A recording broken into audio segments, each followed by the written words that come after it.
One infection, multiple battlegrounds. When antibiotics fail, who loses? मेरी daughter को 3-4 days से high fever और कफ़ की शिकायत थी और मैंने नॉर्मली बहुत जल्दी में मेडिकल स्टोर से कुछ मेडिसिन परचेज़ की, antibiotics and cough syrup. And 3 days देने के बाद, एक कंप्लीट कोर्स करने के बाद मैंने रियलाइज़ किया कि वो मेडिसिन मेरी डॉटर को रिएक्ट नहीं कर रही है, कुछ भी असर नहीं हो रहा है एंड वो फीवर कम नहीं हो रहा है। देन मैंने अपने डॉक्टर को कॉल किया, जो कि मेरे फैमिली डॉक्टर हैं बहुत सालों से। उन्होंने कहा कि आपकी डॉटर की बॉडी एंटीबायोटिक रेजिस्टेंट हो गई है। अब इसका मीनिंग मुझे तो नहीं पता था, बट मैंने जब गूगल किया तो देन आई रियलाइज मेरी डॉटर की बॉडी पे वो मेडिसिन रिएक्ट ही नहीं कर रही है। AMR is not just a personal health issue that affects individuals when their family members fall ill. Its impact is far more widespread, also affecting businesses that rely on animals such as farms with cows and chickens. As a result, AMR poses a significant threat not only to human health but also to animal health and livelihoods. तो गायों के बीमार पड़ने पे जो medicines use करते हैं उसका भी बहुत इफ़ेक्ट पड़ता है।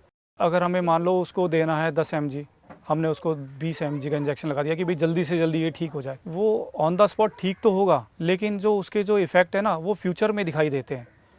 अगर सेकंड टाइम गाय को सेम प्रॉब्लम आती है और हम उसको डॉक्टर से पूछ के या अपने आप भी 20 ml दोबारा लगा दिया या 10 ml लगा दिया, तो वो इफ़ेक्ट नहीं करती दवाई बिल्कुल भी, क्योंकि उसकी जो रेजिस्टेंस पावर है बॉडी की उस दवाई के प्रति वो ज़्यादा बढ़ चुकी है, तो वो फिर उसका दवाई का इफ़ेक्ट नहीं आता है और उससे धीरे धीरे धीरे हमारा जो एनिमल है वो बीमार होते होते वो बिल्कुल मर जाता है, जिससे बहुत ज़्यादा लॉस होता है। प्रोडक्शन में भी लॉस है और फाइनेंशियल भी लॉस है और एक जान तो चली ही जाती है। Microbiologists examining bacterial cultures, microscopic cameras show bacteria's intricate dance of mutation and survival.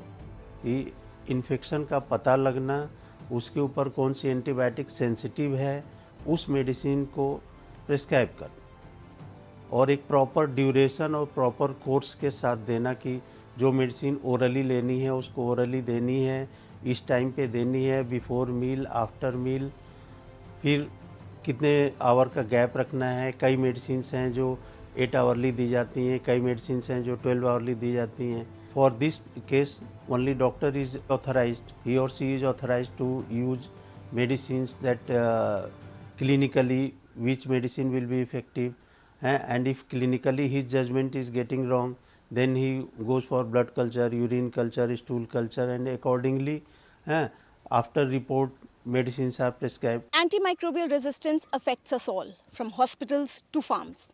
It's a growing crisis that threatens our ability to fight infections. The COVID-19 pandemic showed us how vulnerable we are when systems are stretched to their limits. Now imagine a world where antibiotics no longer work. What happens when we can no longer fight infections the way we used to? The consequences are far-reaching and will impact everyone unless we act now to slow the rise of antibiotic resistance. With camera person Pooja Arya and Manoj Thakur, this is Pallavi for NDTV.